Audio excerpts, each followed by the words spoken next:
Hello students, मेरा नाम पुरुषोत्तम कुमार है और मैं आप लोगों का क्लास 2 में स्वागत करता हूं। मैं आज फिजिक्स पढ़ाने वाला हूं। फिजिक्स का जो टॉपिक है वो आपका वेक्टर एनालिसिस है, जो कि बीएससी बीएड इंटीग्रेटेड वालों के लिए, साथ साथ बीएससी वाले भी पढ़ सकते हैं। इसके साथ साथ जो जिनके लिए भी ये रिलेवेंट हो वो पढ़ सकते हैं। तो चलिए हम लोग शुरू करते हैं वेक्टर को। तो वेक्टर में जाने से पहले सबसे पहले हम इसके बारे में थोड़ा सा समझते हैं, इसका इंट्रोडक्शन करते हैं। तो वेक्टर क्या है, हम लोग को वेक्टर की जरूरत क्यों पड़ती है।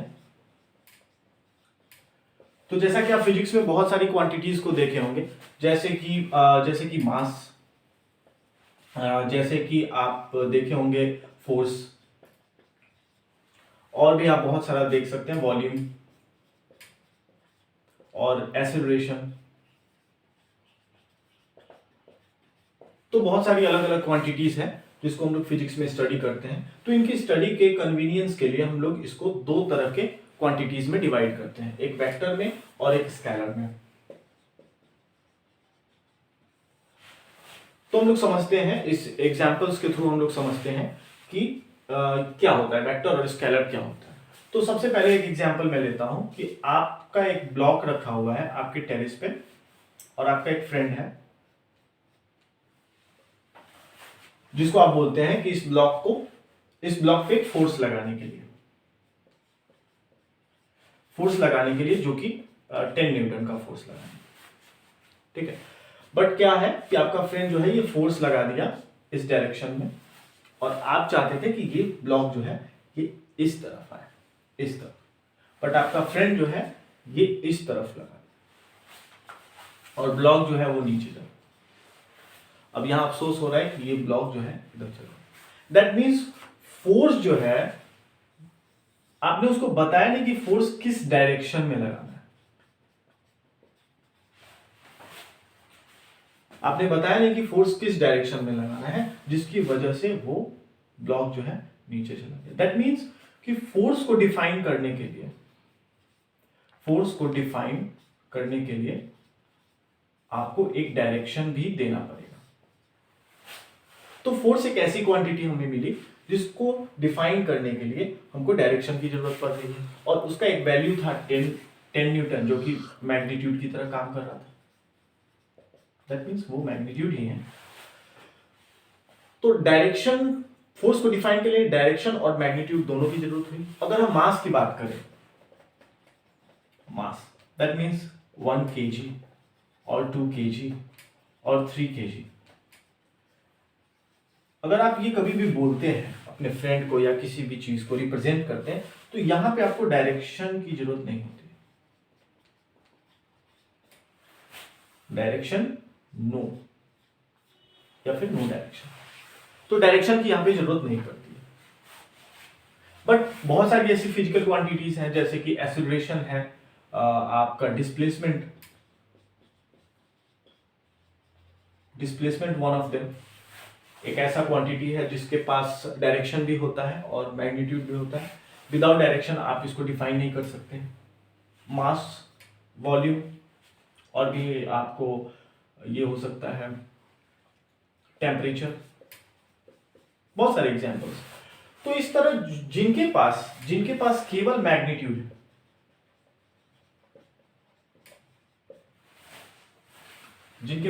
मैग्नीट्यूड है, उनको स्केलर क्वांटिटीज कहा गया है। और जिनके पास मैग्नीट्यूड तो है ही, साथ साथ उनके पास क्या है, डायरेक्शन भी। या फिर आप इसको ऐसे भी कर सकते हैं कि ऐसी क्वांटिटीज जिनको डिफाइन करने के लिए, जिनको बताने के लिए डायरेक्शन की भी जरूरत पड़ती है और मैग्नीट्यूड तो उनका होता ही है, तो ऐसी क्वांटिटीज वेक्टर क्वांटिटीज कहलाती हैं। और स्केलर क्वांटिटीज जिनके सिर्फ और सिर्फ मैग्नीट्यूड से हमारा काम हो जाता है, उनको हम डिफाइन कर पाते हैं मैग्नीट्यूड। तो आप यहां से समझ गए हो कि वेक्टर और स्केलर का जरूरत क्यों पड़ा है हमारे फिजिक्स में। एक्चुअली वेक्टर को और स्केलर को हम लोग कन्वीनियंट के लिए पढ़ते हैं ताकि इजी हो जाए इनका स्टडी। तो वेक्टर का जो एडिशन होता है वो बहुत डिफरेंट होता है, डिफरेंट तरीके से होते हैं। ये जो है ये बेसिक अलजेब्रा को फॉलो करता है, basic mathematical rule. Basic mathematical rule से हम लोग इसको सॉल्व कर पाते हैं। बट वेक्टर के लिए हम लोग को एक डिफरेंट मैथमेटिक्स पढ़ना पड़ता है,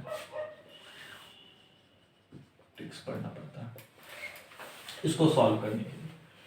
तो वेक्टर जो है आगे चल के एक ब्रांच में कन्वर्ट हो जाता है। जैसे कि आप समझ सकते हैं कि वेक्टर आप लोग पढ़े होंगे 12th स्टैंडर्ड में पढ़े होंगे वेक्टर का चैप्टर, ठीक है। तो फिजिक्स में भी इसका काफी एप्लीकेशन आपने पढ़ा होगा, मैकेनिक्स में पढ़ा होगा, फोर्स में पढ़ा होगा। फोर्स के बहुत सारे चैप्टर्स में आपको पढ़ने को मिला होगा, लॉ ऑफ मोशन में, रोटेशन में, ग्रेविटेशन में, बहुत सारे इनफैक्ट इलेक्ट्रिसिटी में भी आप पढ़े होंगे ये सब चीज को। तो काफी ब्रॉडली आप इसको पढ़े होंगे 12th में। एनीवे हम लोग अब टॉपिक पे आते हैं, वेक्टर को पूरी तरह से समझते हैं कि वेक्टर में किस किस टाइप का वेक्टर होता है और आगे देखते हैं।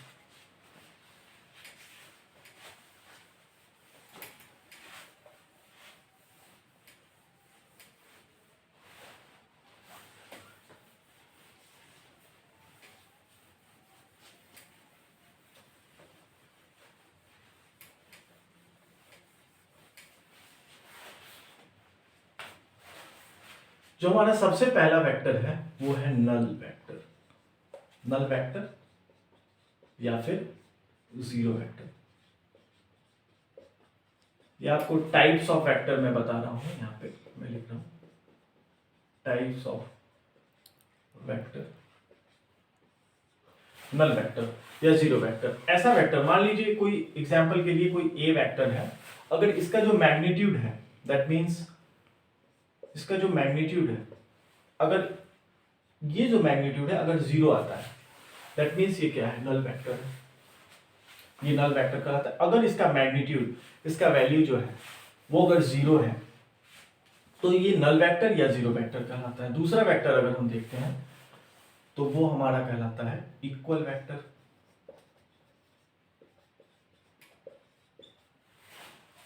मान लीजिए अगर कोई दो वेक्टर है, ए वेक्टर है और बी वेक्टर, अगर ए वेक्टर है और बी वेक्टर है और दोनों का मैग्नीट्यूड क्या है, इक्वल है, एंड साथ साथ इनका डायरेक्शन भी क्या है, डायरेक्शन भी इनका क्या है, direction of A equal to direction of B, direction of B. अगर ये दोनों केस है दैट मींस वो क्या है, इक्वल वेक्टर है। उसी तरह तीसरा जो वेक्टर होता है वो आपका होता है like vector, like vector. Like vector में क्या होता है कि यहां पे magnitude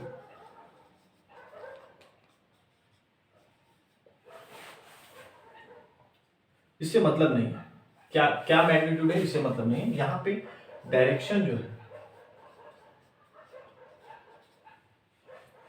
direction of A equal to direction of B. That means यहां पे मैग्नीट्यूड क्या है उससे मतलब नहीं है। अगर कोई दो वेक्टर हम मान लेते हैं कोई वेक्टर, दो वेक्टर मान लेते हैं, मान लीजिए ए वेक्टर है और बी वेक्टर है, इनका मैग्नीट्यूड कुछ भी है, मान लीजिए ये दो, इसका मैग्नीट्यूड 2 है और इसका मैग्नीट्यूड 3 है, ये दोनों डिफरेंट मैग्नीट्यूड के वेक्टर। बट अगर इन दोनों का डायरेक्शन सेम है, दैट मींस इस तरह से ए इस डायरेक्शन में है और बी वेक्टर भी इसी डायरेक्शन में है, तो इस तरह के जो वेक्टर होते हैं वो लाइक वेक्टर कहलाते हैं। दैट मींस उनका मैग्नीट्यूड कुछ भी हो कोई मतलब नहीं है, उनका डायरेक्शन क्या होना चाहिए, सेम होना चाहिए। अगर उनका डायरेक्शन सेम है तो वो लाइक वेक्टर कहलाते हैं। इसके बाद हम लोग चलते हैं नेक्स्ट वेक्टर की तरफ।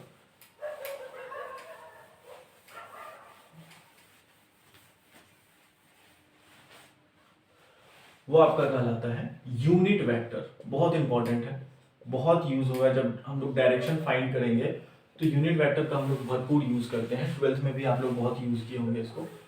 तो यूनिट वेक्टर क्या है, इसका जो मैग्नीट्यूड होता है, इसका मैग्नीट्यूड मानते हैं 1, इसका 1 यूनिट मैग्नीट्यूड मानते हैं। इसके पास सिर्फ और सिर्फ एक डायरेक्शन होता है,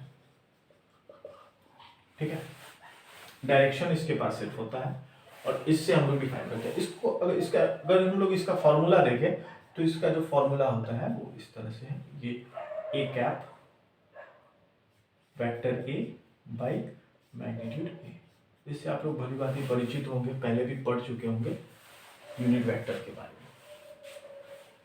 नेक्स्ट जो हमारा वेक्टर है वो होता है कोलिनियर।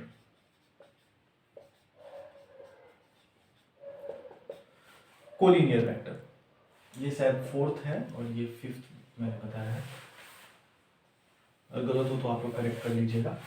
तो कोलिनियर वेक्टर जो होता है ये इस तरह का वेक्टर है। फॉर एग्जांपल मान लीजिए कोई वेक्टर ए है और कोई वेक्टर बी है, दो वेक्टर्स हैं। अगर ये वेक्टर मान लीजिए ए है और सेम इसी वेक्टर पे दूसरा वेक्टर अगर लाई करता है, सेम लाइन पे दूसरा वेक्टर भी अगर लाई करता है, एक ही लाइन पे कोलिनियर एक ही लाइन पे अगर दो वेक्टर लाई करते हैं तो वो आपका कोलिनियर वेक्टर कहलाता है, ठीक है। इस तरह से नेक्स्ट जो वेक्टर है वो आपका है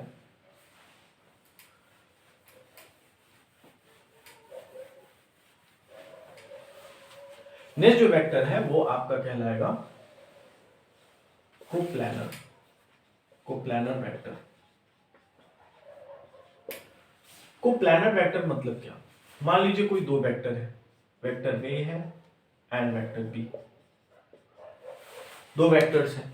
अगर ये दोनों वेक्टर किसी एक ही प्लेन पे लाई करते हैं, किसी एक ही प्लेन पे अगर ये दोनों वेक्टर लाई करते हैं, दैट मींस मान लीजिए ये बोर्ड एक प्लेन है, इसमें ये एक्स एक्सिस है और ये है आपका वाई एक्सिस। अगर इस बोर्ड के इस प्लेन पे अगर ये एक ए वेक्टर है और ये एक बी वेक्टर,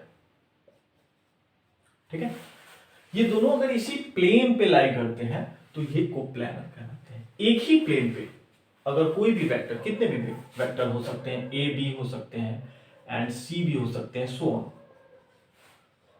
3 4 5 जितने भी वेक्टर हैं, अगर वो एक ही प्लेन पे लाई कर रहे हैं तो वो कोप्लानर वेक्टर कहलाते हैं। देख रहे हैं आप लोग यहाँ। नेक्स्ट हम लोग देखते हैं, आप वीडियो पॉज करके इन सब चीजों को नोट भी कर सकते हैं।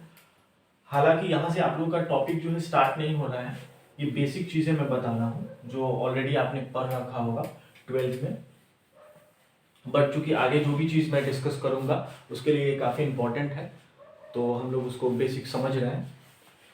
तो नेक्स्ट हम लोग देखते हैं डायरेक्शन कोसाइन।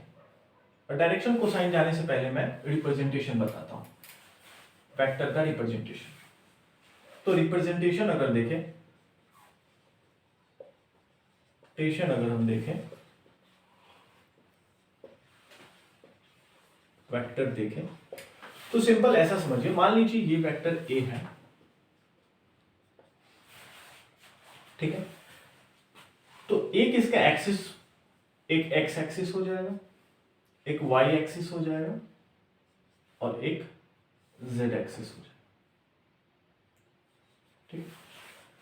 मान लीजिए ये जो ए है इसका एक्स एक्सिस पे अपना एक वैल्यू होगा, वाई एक्सिस पे अपना एक वैल्यू होगा और जेड एक्सिस पे अपना एक वैल्यू होगा। वैल्यू से क्या मतलब है, जैसे मान लीजिए अगर आप इसको देखेंगे इस प्लेन पे, तो इसका जो रिप्रेजेंटेशन होगा एक्स एक्सिस पे वो यहां पे होगा, इस पॉइंट पे होगा। मान लीजिए ये पॉइंट जो है वो आपका एक्स कहलाता है। अगर आप इधर से देखेंगे, इस साइड से अगर देख रहे हैं, तो इसका जो इस ए वेक्टर का जो प्रोजेक्शन है वो यहां पे होगा, ये आपका ए वाई कहलाएगा। ठीक उसी तरह जब आप ऊपर से देख रहे थे तो इस ए वेक्टर का प्रोजेक्शन एक्स एक्सिस पे यहां पे हो रहा था, इस लेंथ पे हो रहा था, और जब आप इस साइड से देख रहे हैं तो इस ए वेक्टर का प्रोजेक्शन यहां पे हो रहा है। ठीक उसी तरह जब इस जेड एक्सिस के लिए जब आप प्रोजेक्शन देखेंगे तो वो भी कुछ इस तरह से यहां पे मान लीजिए यहां पे मिल रहा है, ये आपका ये जो डिस्टेंस है ये आपका ए जेड डिस्टेंस मिल रहा है। तो इस ए एक्सिस को हम रिप्रेजेंट कैसे करते हैं, क्योंकि ये वेक्टर है तो आपको पता होगा ये आई कंपोनेंट इसमें होता है और इसमें जे कंपोनेंट होता है और इसमें के कंपोनेंट होता है। तो जब हम इस ए को रिप्रेजेंट करेंगे तो इसको हम लिख सकते हैं इस तरह, ए x I cap plus A Y J cap plus A Z के। एक एग्जांपल से समझते हैं, एक छोटा सा एग्जांपल, डिजिट्स का एग्जांपल लेते हैं, नंबर्स का एग्जांपल लेते हैं, तो आप लोग को इजी समझ में आएगा। फिगर यही रहने देते हैं और आप एग्जांपल समझिए। फॉर एग्जांपल फिर से मैं इसको ड्रॉ कर दूंगा। यहाँ पे देखिए, मान लेते हैं कि यहाँ पे कोई वैल्यू 4 है और यहाँ पे कोई वैल्यू 3 है और यहाँ पे कोई वैल्यू जो है वो आपका 6 है। आप देख रहे हैं ये जेड एक्सिस पे जो वैल्यू मैंने लिया है वो 6 लिया है और इसका जो रिप्रेजेंटेशन है ए का जो आप देख रहे हैं प्रोजेक्शन जेड पे वो आपका 6 यूनिट का है और ए का जो प्रोजेक्शन आप देख रहे हैं एक्स एक्सिस पे वो 4 यूनिट का है और वाई पे जो प्रोजेक्शन देख रहे हैं ए वेक्टर का वो 3 यूनिट का है। तो आप इसको इस तरह से लिख सकते हैं, ए को रिप्रेजेंट कर सकते हैं 4 आई कैप प्लस यहां पे देखिए 3 जे कैप प्लस 6 के कैप। ये बहुत इंपॉर्टेंट है इस चीज को समझना, क्योंकि जब आगे हम लोग इसको पढ़ेंगे, यूज करेंगे, तो ये आप लोग को समझ आना चाहिए कि यहाँ पे जो भी हम लिख रहे हैं एक्स वाई जेड के फॉर्म में वो वाकई में क्या है। एक्चुअली ये जो है ये आपका प्रोजेक्शन है, ए का प्रोजेक्शन एक्स एक्सिस पे, ए का प्रोजेक्शन वाई एक्सिस पे और ए का प्रोजेक्शन जेड एक्सिस पे। प्रोजेक्शन मीन्स ये जो है अगर हम इस साइड से देख रहे हैं तो ये कहाँ पे वाई एक्सिस पे कहाँ दिख रहा है और जब हम इसको एक्स एक्सिस पे देख रहे हैं ऊपर से तो ये कहाँ दिख रहा है और फिर जब साइड से देख रहे हैं तो ये जेड एक्सिस पे कहाँ प्रोजेक्ट होगा। तो इस तरह से ये आपको हम लोग रिप्रेजेंट करते हैं। इसका मैग्नीट्यूड भी आपको पता होगा, पढ़े होंगे आप लोग पहले भी। मैग्नीट्यूड ऑफ ए होता है ए x whole square plus A Y whole square plus A Z whole square Z. और जरूरत लगे तो आप इसको पॉज करके, वीडियो को पॉज करके इसको नोट डाउन कर सकते हैं। नेक्स्ट हम लोग आगे चलते हैं नेक्स्ट टॉपिक की तरफ।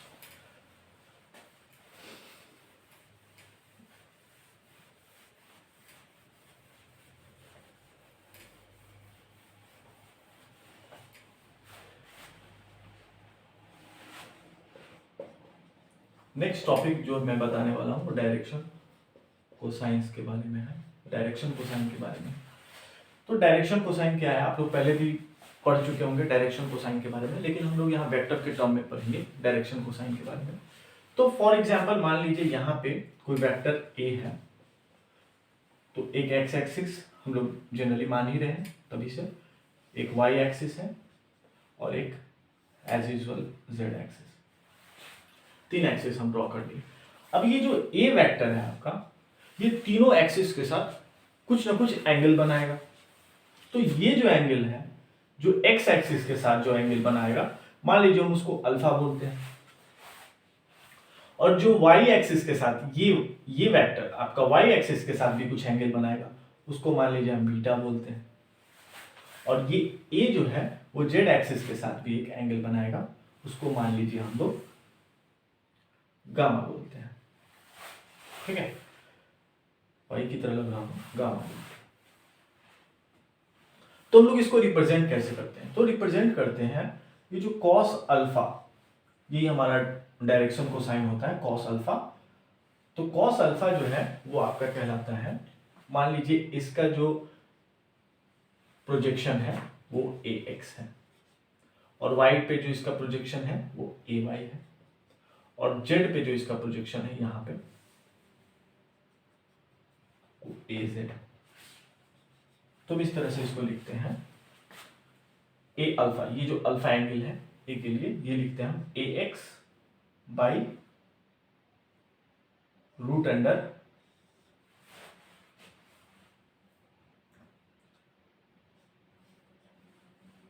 एक्स का whole square plus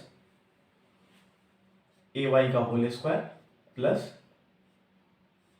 A z का होल स्क्वायर। ये हम लोग अल्फा के लिए लिखते हैं। अब जो दूसरा कोसाइन होता है वो होता है बीटा। बीटा के लिए हम लोग सिंपल ए वाई लेंगे, फॉर्मूला आपका सेम रहेगा, नीचे हो जाता है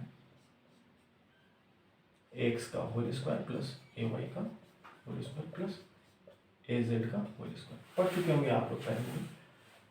चूंकि इस चैप्टर में आगे हम लोग काफ़ी इस फॉर्मूला का यूज़ करने वाले हैं, इसलिए हम लोग इसको पढ़ रहे हैं। और यहाँ पे गामा, तो गामा हो जाएगा A z by root under x का whole square plus A y का whole square plus A z का होल स्क्वायर।